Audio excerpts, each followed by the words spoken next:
Okay, and we're live. Amy, thank you for joining me today. I'm looking forward to having this discussion with you. You know stuff about polar bears. I want to know stuff about polar bears. So, what can you give me a background on maybe yourself or like how you got interested in uh I don't know, animals, polar Sure. bears, that kind of stuff? I've always been interested in animals. I wanted to be a vet actually growing up. But once I got to university, I did zoology at the University of Guelph. I realized I didn't really want to do the whole vet field. I wanted to work with exotic animals and do more of their like husbandry and daily care rather than just the medical side. So that's where I went into zookeeping. Awesome. When I was younger, I remember like the teacher read us this book. It was about this polar bear. It was called Lars, and I think like that was like my like earliest introduction to like yeah, I kind of like animals, kind of like polar bears. And then I think like in 1996 they put the polar bear on the toonie, and it's just been Yeah. like this constant like reinforcement since I was young to be like the polar bear. So do you know why polar bears like to drink Coke instead of Pepsi? Why they like to drink Coke? Those Coca-Cola commercials have so many inaccuracies with it. Like, there's often penguins in those commercials, and penguins are from Antarctica, where polar bears are from the Arctic. So they're actually never coincide with each other. So you're telling me not only do they not drink Coke, they also Yeah. don't cohabitate with penguins? Yeah. Oh my god. This I mean, is I'm sure they would drink Coke if you gave it to them. It's sweet. I Although think a lot of times polar bears can be picky. yeah. I think I need to file a complaint with Coca-Cola in the advertising department. Yeah. Um so I don't know. What's some of the interesting stuff you know about polar bears or you've come to Well, know? polar bears are like Canada's iconic species. 60% of polar bears actually are from Canada. And they're a really good Arctic ambassador for climate change because they are considered like vulnerable or threatened. So as climate change continues, the polar bears could be lost, and then eventually it would affect us as well. Um, like polar bears rely on the sea ice to hunt, and once that sea ice is gone, they can't hunt anymore. But not only do they rely on the sea ice, we do as well. So the sea ice acts as the Earth's air conditioning unit. So our whole planet would just get overheated if all that sea ice was gone. Yeah, so there's like a lot of like repercussions that can come from climate change. And I've been reading some like viral articles and I don't know the accuracy of them or not.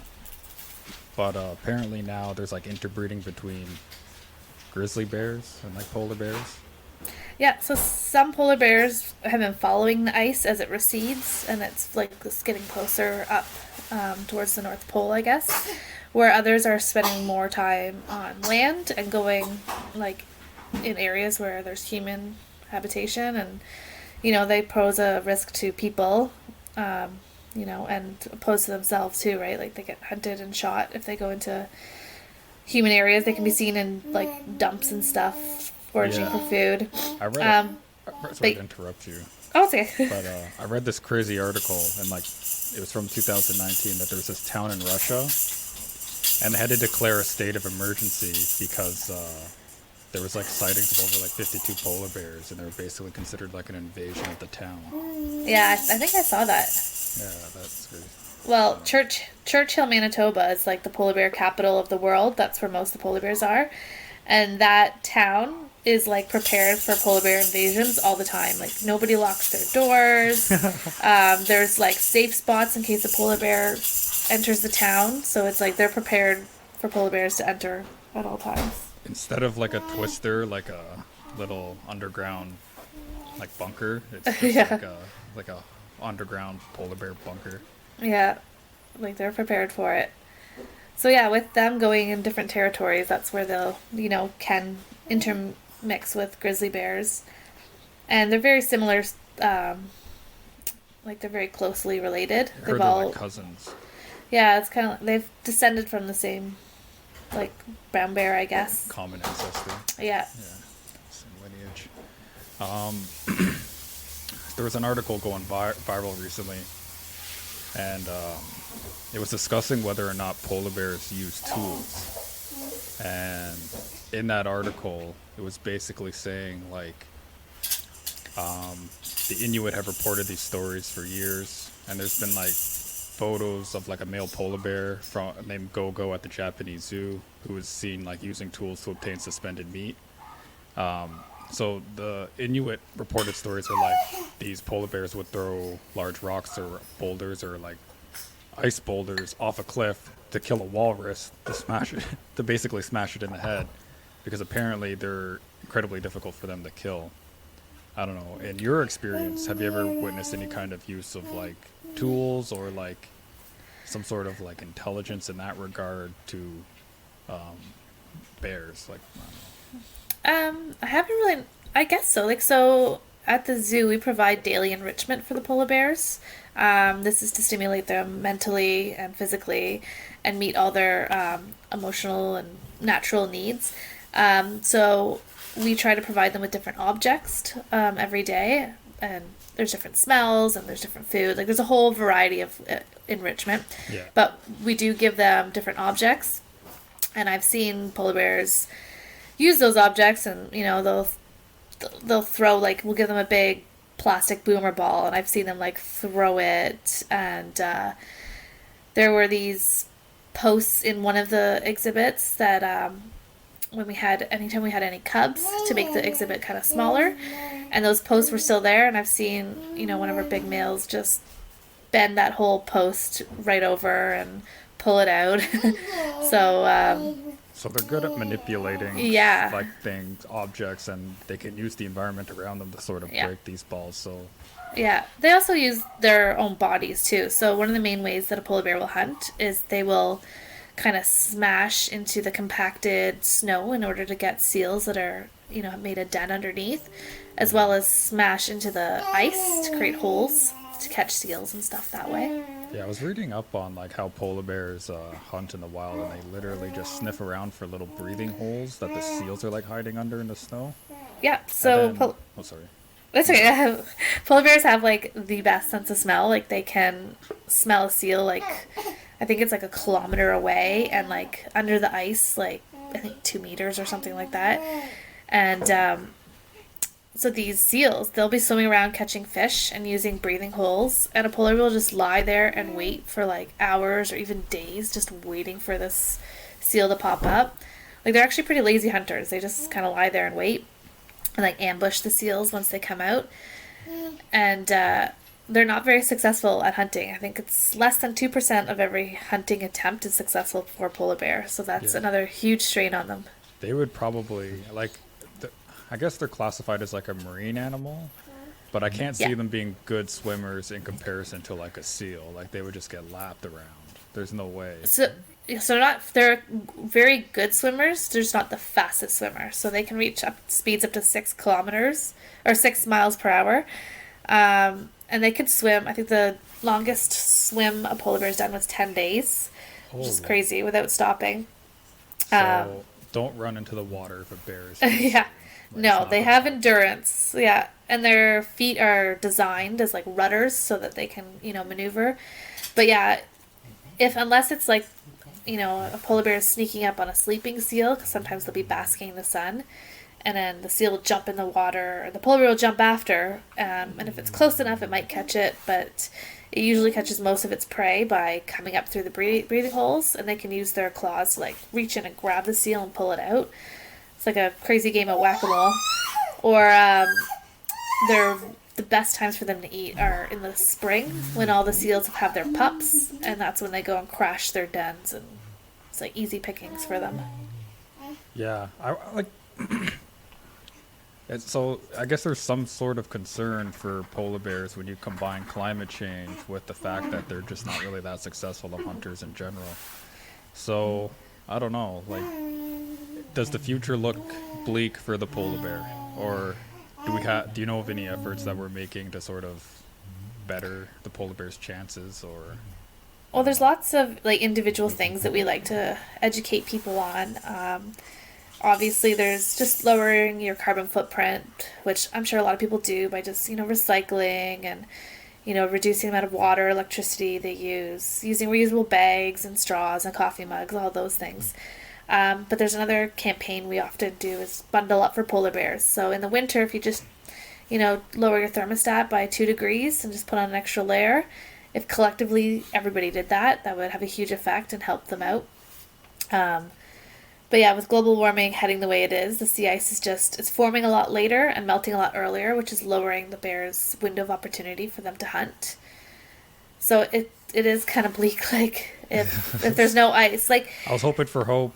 yeah, like they can eat other things, and they do. And during the off season, they've been known to eat like birds and fish if they can catch it, and mussels. They'll even eat berries and kelp, but that won't necessarily sustain them. A polar bear can be quite fast running, so you think, okay, let's just say a polar bear chased down a caribou. They for sure could chase down that caribou and catch that caribou, but because they're so large in body mass and they have like such a thick 4-inch fat layer, they will overheat very easily.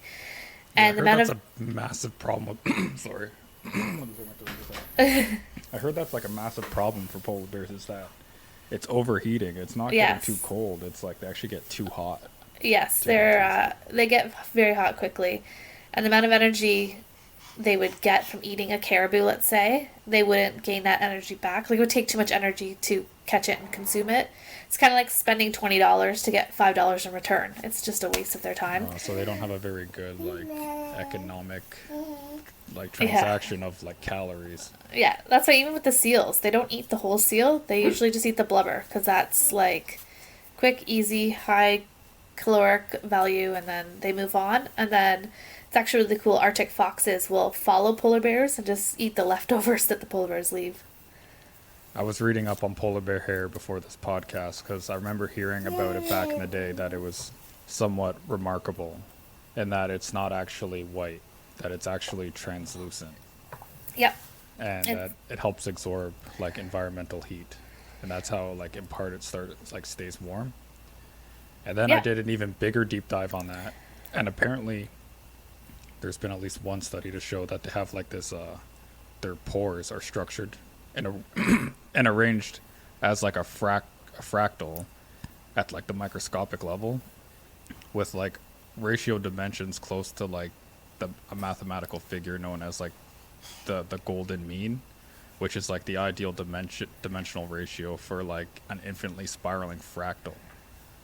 So they have like this like crazy like biologically like I don't know instituted way of like keeping heat and like staying warm, and I wonder if we could like somehow one day like extrapolate that into like I don't know like armor or like clothing or something. Well, we often do this experiment with kids where you get 2 Ziploc bags and you fill it with like Crisco, like large type thing. Yeah. And then you put it in a larger Ziploc bag and put your hand in between the 2 layers of Crisco. And if you just submerge that like like gloved hand in ice water, it's crazy, you just won't feel it. And that's like their fat layer. So the effectiveness of fat. If you're ever Yes. stranded in the wilderness in the north, got the seal, Yeah. rub it in your clothes and stay warm. Yeah. Like Yeah, Luke but there you have- Skywalker. Hide inside the tauntaun. Yeah. Um, But yeah, their fur's pretty cool. Like sometimes because their hair is also hollow, so dirt and debris often get stuck in it. So sometimes people are like, "Well, why are the bears like beigey brown?" And it's because they've been rolling in the mud and dirt, so it easily blocks that light from reflecting. Because now that their hair is kind of dirty, and there's even like sometimes algae that grows inside that hair. I heard about that's why they're like sometimes green. You Yeah. see them, they're like green. People are like, why are the bears green? Are they painting them? Yeah, no, especially if they've been rolling in the grass, they'll get like green grass stains all inside the hair, and it doesn't come out.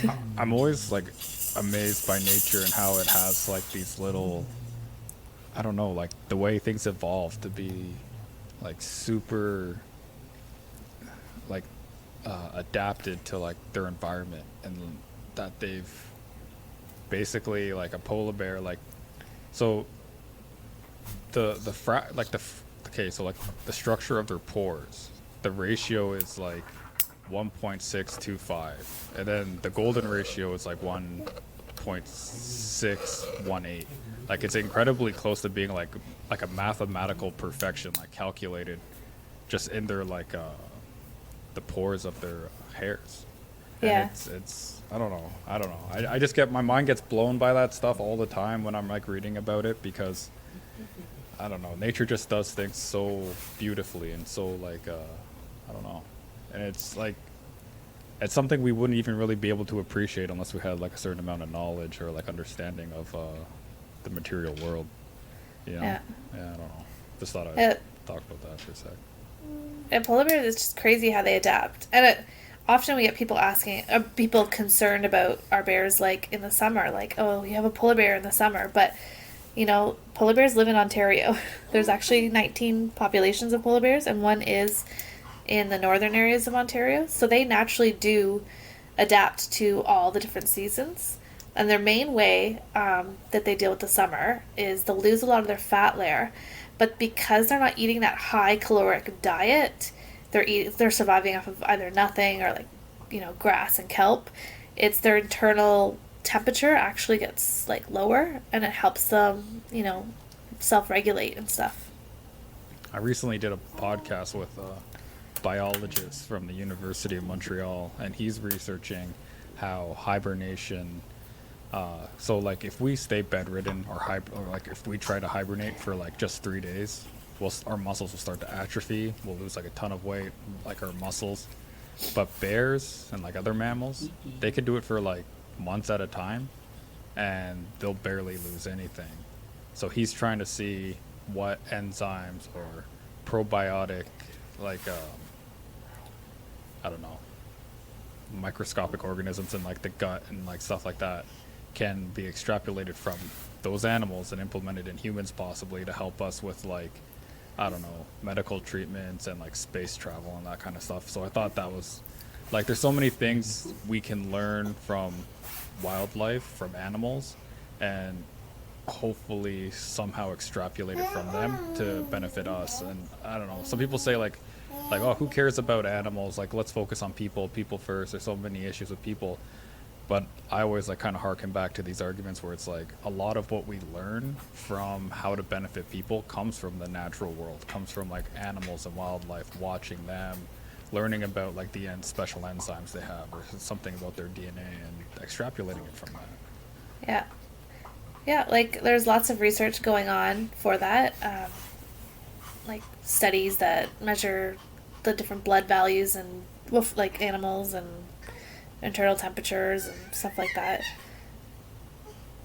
Yeah. Did you so they want to call the polar bear grizzly bear hybrid a pizzly bear? I think Grizzly bear? Yeah, I think that's a stupid name. I think we should come up with a better one, but I don't know what a better one would be. I think Goler bear sounds better, but I don't know. I think I've seen Growler bear with a GR. Growler bear. That's way Growler. better. Growler. Yeah. I'm down with Growler bear. I saw Pizzly online and I was like, come on, man. You can't go with Pizzly. Pizzly's not good. But Growler, I'm down with Growler. Yeah. Well, and it might end up being more bear hybrids if polar bears are kind of moving away from that.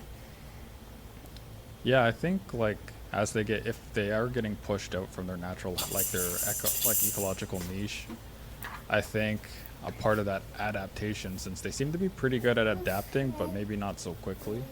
But Yeah. I guess part of that adaptation would be like, okay, I guess we got to kind of interbreed now to sort of get more of the qualities of the brown bear.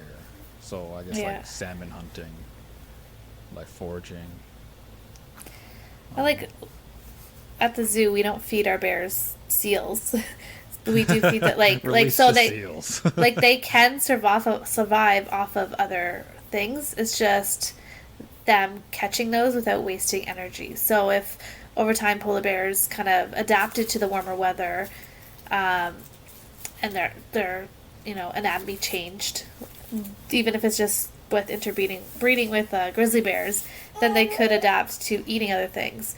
But like you said, it's not like going to be a quick process. Like Polar bears are actually doing okay in the wild. Like there's lots. There's about 26,000 in the wild, but they're listed as vulnerable because that could just go from that high number to like nothing right away. Takes like one bad winter. Really. Yeah, it's kind of like having, let's just say you had 100 people in a room. Okay, that's a lot of people in that room, but then all of a sudden you took all the oxygen out of that room. All of a sudden you go from 100 to none really quickly. So you remove the sea ice and then gone. Yeah. I guess like they're kind of evolving on their own if you think about like if the ice is getting less and less, then the only polar bears that are surviving year to year are going to be the ones that are the best at dealing and coping with it. So through breeding and the dying off of the ones that aren't successful at adapting, you're going to kind of get these polar bears that are the ones that survive are going to be the ones that are the most adaptable. Then those are the ones that are going to pass on their genes, and then hopefully those offspring, although not necessarily, will have the genes of the survivors. Does that make sense? I don't know. I guess so. It's like a skill, their hunting skill. They learn that from their mother, and if their mother doesn't teach them, then that's how they won't succeed. And the thing with polar bears is they actually have their cubs during hunting season. So that female has to have enough fat on her to sustain her life as well as her cubs in a den while skipping that hunting season. So it's such a strain on them that, if that mother doesn't make it, then she can't, train her cubs to hunt successfully. I've heard that the female polar bears are the far better hunters between the male and female. Probably. Yeah. I guess maybe it has to do with raising young and stuff like that. But when it comes to like signs of intelligence, apparently like the mothers are way better. If they'll like pretend to be asleep out on open water to like lure seals closer, I don't know, a bunch of stuff like that. Well, they also are about half the size of a male, so they'll need less, I guess, calories to sustain themselves and less need to hunt, I guess. But They're providing for more than themselves. Yeah, that's true. But I've worked with males and females, different ages, so it's kind of hard just to compare males versus females. But the females I worked with are a lot older. But they, anytime in training that we do with them, the females are really quick to learn. They're very smart.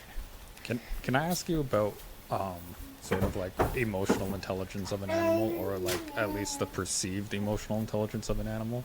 So I watched a video, and you've probably seen these before, where there's like people recording like a polar bear walking onto their property or close to like a residential area. Someone will have their dog on a leash, or their dog will be outside, will just be like running around. The bear will begin to like stalk the dog like it's prey, but then for whatever reason the dog doesn't treat the polar bear like it's like an enemy. It'll begin to play with it, and then you can watch the polar bear go from like a stalking defensive stance to sort of like a playful engaging like behavior. And when I watch that kind of video, I think to myself, how much of like the bear's instinct versus its like, I don't know what that other part of it would be, probably either another instinct, or maybe there is some level of like emotion in an animal, or maybe there's some sort of like biological drive in that animal to play. But I don't know, it's weird how like when I watched that I thought, okay, so the polar bear initially was treating that dog as it was like an enemy or it was prey. And then when the dog displayed signs of I'm not a threat, then the polar bear began to behave similar to the dog. And I don't know, like, have you seen stuff that's similar to that before? I've seen lots of the younger bears play, and the older ones. Like, there's lots of play with the polar bears. A lot of it is practice for, like, hunting. So a lot of male polar bears will wrestle and spar with each other, and that's where they kind of clash their teeth together. And like when you're listening to the bears, and it's quiet, like it's like you can see them. You'd think it'd be very loud, but they play very quietly. But that's kind of signals to us that they're just playing. It's not an aggressive thing, and that's just practicing for when they're bigger and they need to fight. another male in order to win a female type thing. So there's a lot of practice play, and I've seen our bears with like frozen ice, and they'll almost play seal versus bear, where one bear will be walking along the ice of the pool, and the other bear will be swimming underneath, and the one on the ice tries to catch the one that pokes its head up through the holes like a seal would, which is kind of a play behavior. They're reenacting hunting a seal type thing. Play, but for a purpose. Yes. Yeah, that's interesting. I was kind of hoping that we would have some sort of like, I don't know. I guess animals are much more simpler than we like to believe they are. Sometimes we like to attribute human characteristics to them when it's not exactly the truth. And that's a lot of issues. People think a lot of animals have human thoughts and emotions when, they're not. Like reptiles, for example. Oh, it's in such a small space, it's probably so sad. But a lot of reptiles get stressed if you put them in too large of an area.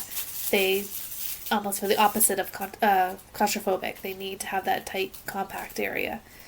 But a lot of people put human emotions on animals when, like, we don't actually have proof that they have similar functioning brains, or that their brains are similar to ours, or that they've actually developed at an emotional level. But reptiles, I don't know, and insects, you could go even further, or microscopic animals. Like, I feel like giraffes are probably the happiest animals in captivity. Like, they're just like, there's always like that joke that some people come up with. It's like, oh, a day without predators, like what a lovely existence, and they just like frolic around. Like, they're basically like giant llamas. I don't know the way I look at them. Like, I love them. I've heard that they're not the quickest at training. A lot of hoofstock are not very quick at training. It's this very slow process of gradually training them a behavior, versus carnivores are pretty quick. Like the polar bears are similar to like training your dog. It's just like high food incentive. Yes, they're very food motivated. Yeah. Have you ever seen like have they ever like been like a high toy incentive, like for a ball or something? Have you ever seen that in bears or like large predators? Like there's toys that are like their favorite toys, but not necessarily used in training. Yeah, because like some dogs, like they'll just inherently love balls. Like you just show them a ball, they'll know what it is, like instinctively. It's like, I want that. That's fun as heck. And then they'll like chase it. They'll bring it back to you. Yeah. I don't know. Has there been any sort of like, have you witnessed any kind of behavior like that ever, where these animals have like this weird, I don't know, like incentive for an object? Or is it just favorite toys is the extent of it? I think it's just favorite toys. We have one bear that will retrieve toys and bring them into the house. So like the doors are big enough for a polar bear, obviously, to go in and out. But some of the toys are very awkward for them to get through, and they'll just bring this huge barrel and bring it in through the doors. There's sometimes where toys go missing for a while, and they're like at the bottom of the pool, and then the next day, there it is inside the house. The bear brought it in. Oh, what do you think the purpose of that is? If you had to speculate. I don't know. I guess just something to do. They're like, they interact with the different toys in so many different ways. It could be just like storing it to play with later, or I don't know. It's just mentally. It's a mental challenge for them. Get this large object through this like small hole. I don't know. Yeah. I wonder if it's maybe the sense on it. They like it, maybe like that.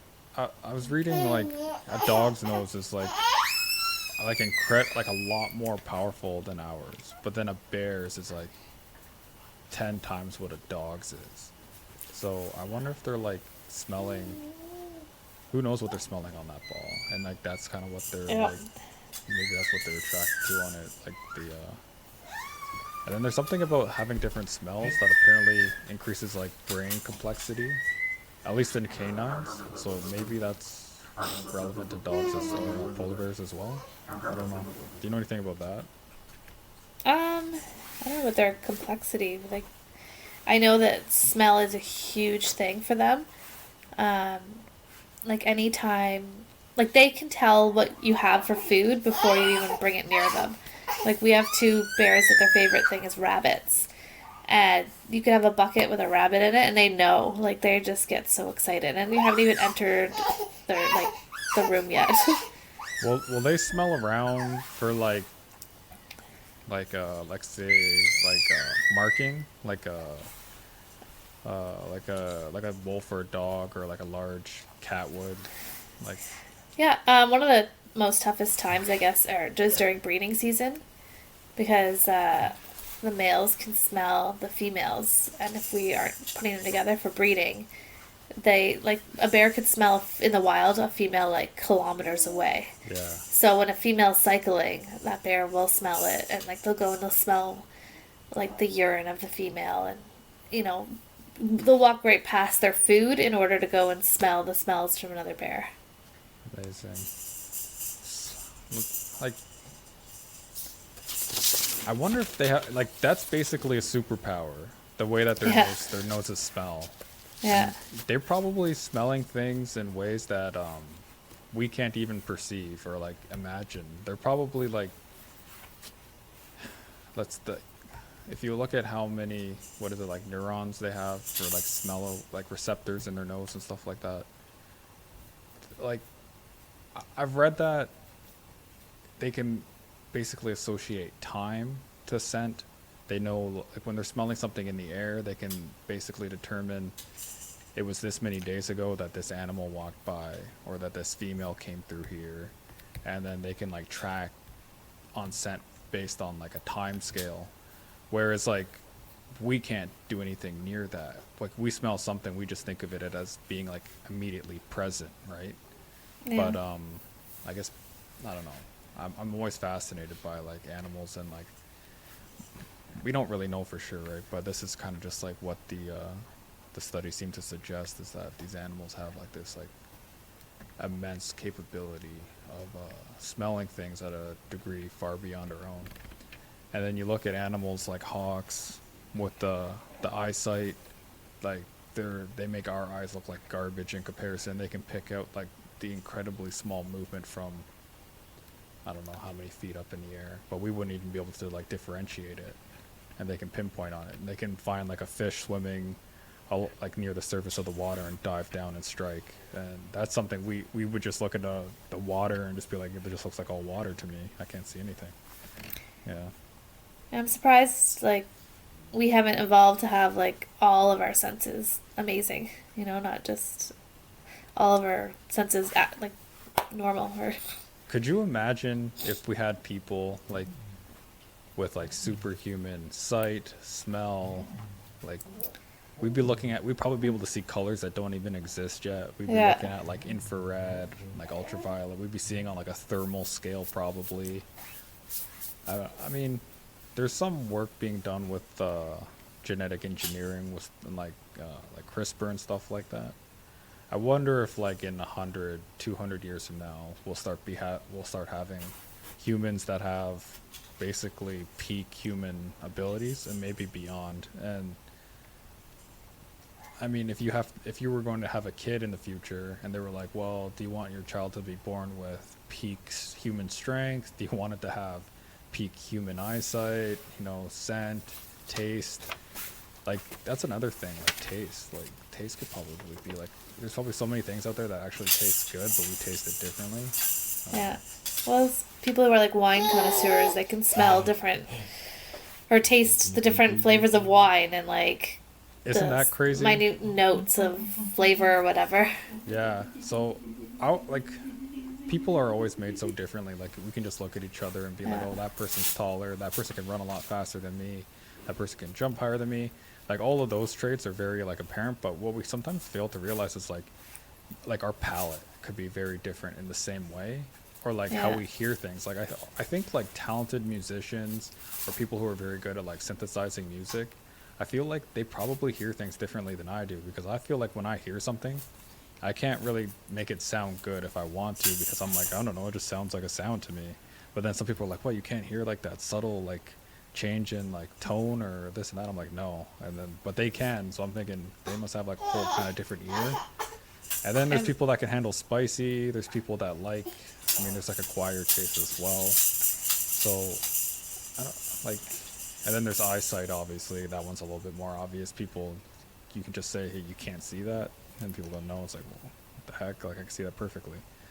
Yeah. So yeah, I actually don't have a sense of smell, so I'm the opposite of polar bears. I was just born without one, so I've never been able to smell anything in my life. is that because you have no like receptors in your nose, or is that because of like a break somewhere? Or... I might be due to like seasonal allergies that I had as a kid.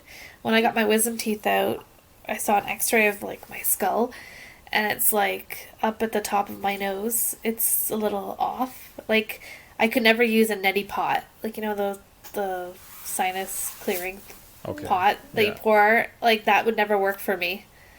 So I don't know, but like my taste buds work because a lot of people like a lot of time yeah. If you plug your it's nose, you can't associated. taste it. Yeah, Yeah, so I still can, but I think it's just because like my taste buds work. Like I taste salty, bitter, sweet, sour, but I have a hard time distinguishing between flavors because I think a lot of times the different flavors are just people smelling it as they eat it.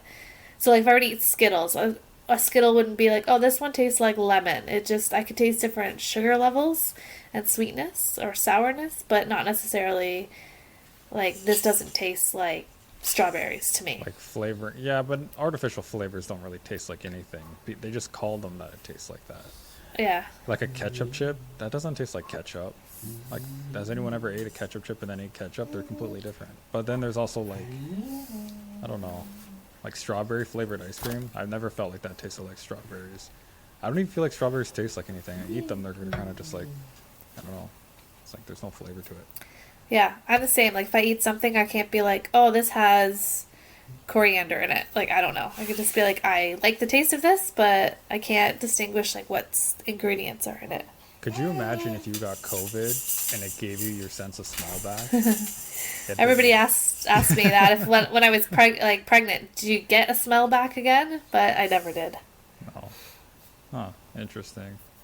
It's like, I don't know, some people are colorblind and not necessarily to all colors. It's just that they register colors differently. It's like they Yeah. see greens as pinks and stuff like that. But then like they're able to like know that certain things wouldn't be colored a certain way. So then they compensate by just kind of rationalizing the color like spectrum. Yeah. I knew this guy that did that too, and he was able to kind of like get through life. It's like, yeah, I'm colorblind, but I know like that color there wouldn't be red. It's like, why would that be red? So I know it's red instead of like whatever color my brain would tell me it is. And he's like, and then sometimes like the colors will kind of shift. Like you'd be able to see what it is, but then it's like it kind of like goes between certain colors, and then it's just like confused. And I don't know. It's weird how like we can see reality these ways. It's like or perceive it through our senses. It's just like Uh-huh. what is real. It's like what's real for you. That's your reality. Like it's an interesting concept. Yeah, I wonder too, like what I see as red, if that's the same as what you see as red. Yeah, so there's like I saw this study where it was like with people who could see they were called like super differentiators. I think that's what they were called. And they could literally like cuz you know how there's like a big spectrum of colors where they slowly fade into different colors. But if it Yeah. was to only change by like a point of a percent, you really wouldn't be able to discern whether it was actually any different from the color beside it. By if it was only by like a minuscule point that it changed. But there's people out there and they've done like tests on them, like these little clinical trials and stuff like that, where they're able to basically demonstrate that they can see the differentiation in color to like a very small scale. So I don't know, even that is like remarkable, like in terms of like then there's like people with like super memories. They can like remember everything. They have photographic memories, Yeah. and because the average bear or person doesn't have it, like we just assume like it probably doesn't exist. But it's like, well, you know, like maybe it does. Like they say there's people that they say there's like two types of people. There's people that have like internal monologue who have discussions with themselves and think of things, and then there's people that don't have internal monologue and they just use like kind of like abstract ideas or concepts to like convey thoughts to themselves. But then there was people that then there's like also people that suggested there's a third one for people that are like super intelligent and they're able to like associate numbers with like colors or something, or like scent, and that's how they're able to like do like extremely difficult like math equations, and that they're just able to sort of like, I don't know, I can't even like, describe it because I didn't read too much into it, but for those that are interested, you can look it up. There's just like, I don't know, the human mind is crazy. And I wonder like how many animals in the animal kingdom parallel that. Like, is there like special animals out there that are just like super predators that, I don't know. Yeah, I don't know. Going on a bit of a rant off topic. Yeah. But yeah, so I don't know, how much more time do you have with me, or do you think about wrapping it up soon, or what? Oh, it's up to you. Do you got any? Do you have any more questions? Do you have any other points you'd like to mention or talk about, or little interesting I don't know. factoids, or Well, I have lots of random polar bear facts, I guess. bust them but, out? Let's hear them. Speed round, trivia round. I'm just trying to think what we haven't really talked about.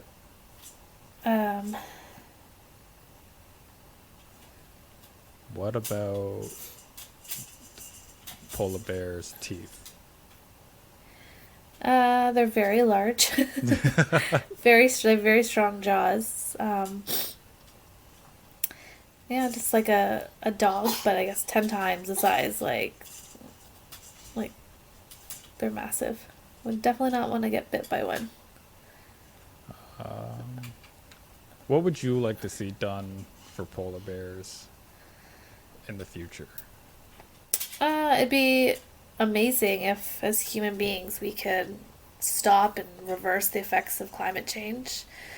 You know, I like don't it's. know if that's gonna happen. Oh, I don't think so either. Like it's. I think everyone's making small efforts, but like, by you using a metal straw instead of a plastic straw, when you go out for dinner, that's not going to make overall a huge change. I think it's like the big industries that need to make a change, and like just airplanes are a huge contribution to global warming and stuff. And I think COVID maybe for the planet was excellent when all the flights got stopped and Now, everyone stayed home, no one was driving. post-COVID, now it's gas prices that keep everybody home. Yeah, but maybe that's gonna shift everyone to be buying electric cars eventually, right? Like if gas prices are as crazy as they are. Yeah. I don't know. Like I got takeout the other day and it was all compostable. Everything was compostable that like my takeout came in, and I was like, well, that's cool. And I think more companies should be doing that, even if it costs an extra dollar for your takeout, but have it all not in plastic. I want to see. I think I think there should be a real motivation for like governments and like the economy to push towards phasing out plastic as much as Yeah. possible. So like when we buy milk, a lot of the times in Canada it comes, or at least in Ontario and probably Eastern Canada, it's like in bags. Yeah. I'm not sure if that's the best way to store food, and I think we should probably move back towards glass. I think Bring back the milkman. yeah, like I get my milk from like a local farm and they put it in glass bottles. Okay. Personally, I think it tastes better because it has a cap. So it's not just like open air exposed in the fridge like it is in the bags. I guess if you wanted to put a clip on it or something you could, but it's like, I don't know, it's always constantly sealed. But I don't know, there's like a lot of research out there. Like they recently came out and said like plastic was super toxic. Like they don't want it to be like, they're finding microplastics. So as plastic breaks down, it degrades. It gets into like these things called microplastics. Our bodies absorb it. They just recently had the first ever evidence of like newborns with like, microplastic like phosphates in their bloodstream. What does that mean for us? And then they look at the research of like the rise of like plastics in sort of like our food and stuff like that, like through like the industrial revolution, the use of plastics and polymers. We've seen a decrease in sperm counts in people. We've seen like smaller taints in males. There's been a bunch of like ecological studies done on like microplastics in the environment that haven't shown very positive things for reproduction. So for me, some people correlate those things to being like maybe we could even extrapolate that even further to like cancers and stuff like that. I don't know that there's been studies on that or not, but when you look at plastic as a general and all these kind of correlations people are building through their studies, it's like it is super toxic. It is a very big detriment. Like not even that, just like BPA. Like that was a big buzzword for a while. It's like, oh, does this bottle contain BPA? And it says it doesn't, but who knows? Like maybe these like one-time reusable plastics do, because like the average water bottle you use, it doesn't say BPA free on it for the most part. And BPA is super bad because it acts as like a hormone in like the human body. It acts as like a estrogen in women. So people are thinking like maybe the rise in breast cancer, it could be from two things. It could be that we're checking for it more often, therefore catching it before it gets bad, or two, that these like we have like this extra amount of estrogen sort of like replacement like hormones in our body. You know, maybe that's like a sign for like the reason for why males have like lower sperm counts, you know, that kind of thing. I don't know, I'm not a scientist or biologist, but I read a lot and I'm interested in this kind of stuff. But I see that plastic isn't just bad for the environment, it's also bad for us. So, Yeah, I've heard too it getting in fish and stuff, and we eat it. It's crazy because there's no need for it. It's not like we don't have any other alternatives. We do. It's just it's more expensive, and I think that if it was like a government mandate just to get rid of plastics, we'd have no choice but to use alternatives, right? yeah, Like right now it's a choice, but you know, like why does milk have to come in a bag when it has in the past come in glass, but it's more expensive because then you think you got to pay the milkman to come and collect it and wash those bottles and da da da da. But if those were the only options, then that's just what we would do. We'd have to adapt to that new way. the grocery store sells my bottles with a $2 deposit, but you can return it. Yeah. So it's sort of like you're the milkman. But yeah, like I don't know. So Canada recently did make it like so that toxic was considered, or plastic was considered toxic. And then when I heard that, I was like, oh, is this the beginning of a giant shift? So I thought we're probably going to see a lot more glass instead of plastic. But then it turns out it's just kind of directed towards like plastic bags and straws and like, you know, lids on items and stuff like that. And then you started seeing a lot of companies using paper straws and that sort of thing. But I was like, well, if it's toxic, you've designated it as toxic, but you're still permitting its use, even if it's like if it's not a single use type of plastic in like our food and like the whole, like if you look at how much food is stored in plastic, like really how often is that plastic being warmed up and cooled, and like is it Yeah.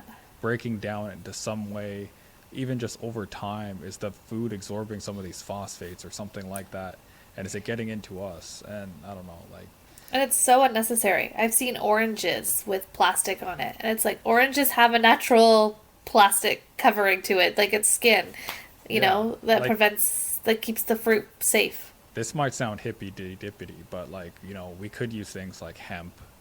Yeah. There is like burlap.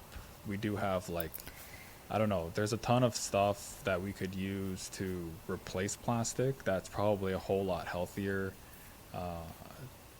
Yeah, I don't know. I personally want to see like a war on plastic sort of like initiative from like our governments and stuff like that, because there's a lot of evidence and it's compiling, and I think they know about it. They're aware of it, but they just don't, the alarms haven't really sounded on it, because they have been making they've been striving to sort of phase it out in little ways, and they've been saying it's bad for the environment, but they haven't really touched on the fact that it's actually bad for us. Like that's one of the things and I feel like once the glass fills enough to pour over into like us, then all of a sudden people will be like, oh no, like we gotta get rid of plastics ASAP.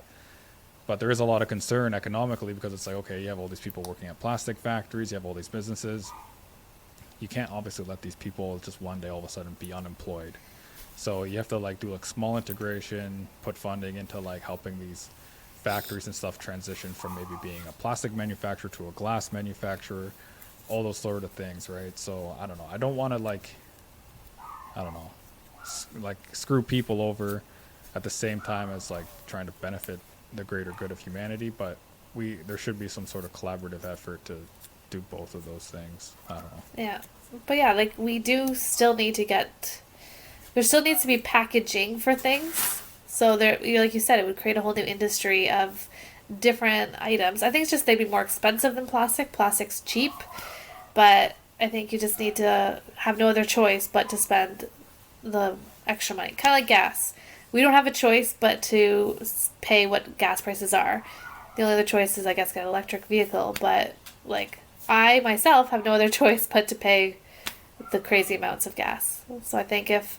And sometimes you go to stores that don't even have plastic bags anymore. They just Yeah. have the reusable bags. So I either have to force myself to remember to bring a reusable bag, or I have to buy a reusable bag, but it's like maybe $3 instead of the 5-cent plastic bag. But, that's on me to remember to bring a reusable bag instead. Yeah, I think over time, this expense issue will sort itself out because once the industry's there and it's like lucrative and they can make things in bulk, you can then provide things to be cheaper. I feel like plastic, because here's the nitty gritty with plastic. It takes a lot of oil to make plastic. Like if you look at Lego collections and Lego sets, those things are ungodly expensive. Part of the reason Lego says they're so expensive, probably beyond marketing, is also it takes like a lot of oil to make that type of plastic. So I Yeah. don't know, like if you want to look at like fossil fuels and stuff like that as well, plastic does use it. And I don't know, I think we should get more towards like biodegradable type of stuff. Like I hate talking about hemp because it's such like people think hemp is like the like be all end all like miracle savior of like everything, but it does actually have like a lot of like industrial purposes it could be used for, but there's just like a resentment towards it, I guess, because of its association with like marijuana to some degree. Yeah. But I mean, if you saw oranges kept in like a burlap bag or like a loose like kind of burlap or like a hemp sort of like net, like it is like the plastic net, you'd be like, that's 1,000 times better than the plastic. And Yeah. I mean, you could just throw that in the compost with the whatever. But, Well, even just compostable bags, like people buy them in order to put their food scraps in it. But what if at the grocery store, instead of a plastic bag to put your apples in, it's a decomposable bag? And then you Yeah. can use that bag at home for your food scraps rather than buying a box of decomposable bags. yeah, it's all plastic. Everything's plastic. So I'm currently on mat leave right now with my third kid, and we're doing cloth diapers this time. And I'm kicking myself that I never did it with my other children because, That's like, what our every grandparents did. yeah, and Well, every been lost in single diaper that was created is still currently on our planet. So if you think of like how many diapers are currently still on our planet right now, that because it takes 500 years for them to decompose. There's just Uh, like a bunch of gnarly bears in like a garbage dump somewhere just Yeah. having a feast on these So gross. garbage bears. But yeah, I had to sell my husband on it on the cloth diapers. That's a hard sell. But Could no, be a hard sell. he doesn't seem to mind it. It's like once you get the routine down, like you're doing with a newborn, you're doing laundry every day anyways. You're constantly getting peed on or spit up on, and you just throw the diapers in, and you always have diapers, and it's actually works out to be cheaper. Yeah, I think that's- we paid like $400 upfront cost, which is a lot of money, but these diapers will be good until she's potty trained. So that's like there's our cost of diapers, and you never have to run out to the store because you're forgetting some or anything. You run Here's out. the crazy thing. Our grandparents raised our parents on those types of diapers, and it was Yeah. only like our generation that was raised on them. Like we Yeah. like to think they always existed. Like no, they're like a relatively new thing. Like we haven't even really figured out if they're good or not yet. Like it Yeah. hasn't really gone through the trials of like human ingenuity. But I guess Well, to some degree it is. a lot of people have been commenting on like my daughter, and they're like, "Oh, well, look at it's so big and it makes her legs sprawled out. Is she going to be able to walk and crawl at the right, meet all her milestones at the right time in her life?" And it's like, but that's how humans have been existing off cloth diapers for years, and maybe there's going to be issues with people doing disposable diapers with where their hips lie. Because some babies that are prone to hip dysplasia, they actually get put in like a cast that puts them in that shape, like that same M shape as like a cloth diaper does. So it's actually maybe better for the baby's development. And who knows like what our generation, when we get older, if we're gonna have a lot more hip problems and stuff because, I believe it. you know, I believe we it. grew up I like feel that. like I'm only in my 30s and I'm already feeling like everything's breaking down on me. Yeah. And I'm like, I'm gonna like it was the diapers my parents used. Yeah. There's been no Maybe. long-term studies on these diapers. Yeah. And they're still on this planet, which is crazy. Yeah, yeah, that is crazy. The plastics, they're probably a problem. Yeah. Whatever they're made of, it's not good. They're gonna stick around for a long time. It's amazing how we can make a diaper that lasts forever, but we can't make a car that lasts longer than 7 years. Right. Yeah. Like it's only when it's to like we have to like pay money that it's like, yeah, we can make this last forever, but we're not going to. But it's just, we live in such a disposable society. Like, right now, our oven is broken. Like, and our first thing is like, oh, let's go get a new oven. And it's like, it's just, back in the day, people just got, oh, your oven's broken, you call the oven repairman. And now Yeah. it's just like, oh, Those let's just get a repair new people. one. And it's like, that, I think all that industry needs to come back. Like, people, you have to have more repair shops rather than, let's just buy new, cheap stuff that only lasts 10 years or Yeah, whatever. there's been an intelligence behind getting rid of that though. So Yeah. companies will make things. Let's say there's a part on the oven. It's like call it like the heating element or something. Now you would think across the bar all ovens would have the same sort of heating element. It's like no, that's not the case. In fact, this company's going to make one that's specific to their brand and to different models. And then every company's going to do that. And then it's like, "Oh, you want to buy that part?" Well, you can't buy that part generically. You can only buy it from us because we own the patent on it. And if you want to buy it, we're going to charge you $300. Oh, $300, you might as well just buy a new oven. Yeah. Like there's stuff like that that I feel like this is where capitalism has kind of gone wrong. But I mean, the opportunity with capitalism is that people can come in and introduce things that are better. And you know, maybe that's one of the avenues they have to go down is a way of bringing back the repairman or being able to just like do it yourself. It's like, oh, my radio stopped working. Like I remember we used to go to Radio Shack back in the day. If you had something that was like kind of like a Walkman or something, it stopped working. It was like, I'm not buying a new one. I'm going to get it fixed. And they would fix it for Yeah. like $14 or something. You wouldn't need to buy a new one. Yeah. And nowadays, because they would have like every part in the store, right? They would just be like, oh yeah, like this is typical of like this kind of device. But now it's like, there's so many different parts for that do the exact same thing. It's like, oh, we don't have it in stock. We have to order it, that kind of thing. And that's super annoying. And we're seeing a really big downfall with that, with supply chain, especially in vehicles. It's like, I needed a part for my car not too long ago, and the only place that had one in North America was like in Texas. Like I couldn't, Oh, wow. couldn't locate a part in Canada. I was just like, this is absurd. Like, you're telling me there isn't like a factory somewhere in this country that could just like have a mold for this thing and just like pour the raw material together and make the part? It's like no. That Yeah. does like it's like literally we cannot make it here if we had zero. So you have to buy a whole new car now. Sometimes I want to. It's like, Yeah. but yeah, there's tons of stuff.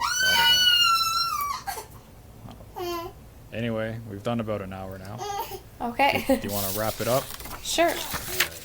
Well, thank you for coming on and doing this conversation with me. It was Thanks for having me. fun to chat about the polar bears. It was fun to get a little bit of knowledge on climate change and the sort. Yeah. Any closing words or statements or anything like that? If everybody could just change the thermostat 1 or 2 degrees, that'd be awesome. The ads Work on that. everywhere are pulling their Yeah. hairs out at that Yeah. statement. They're like, if it goes down 1 degree more. Yeah, no, it'll help your wallets too, because then you'll be paying less. Just bundle up at home. We need to switch to electric HVAC systems. Yeah. That'll help. Anyway, thank you, Amy, for doing All this. right, I well, really appreciate you taking time out of No your day. problem. No problem. right. Thanks for having me. All right, cheers. Okay, bye. Bye.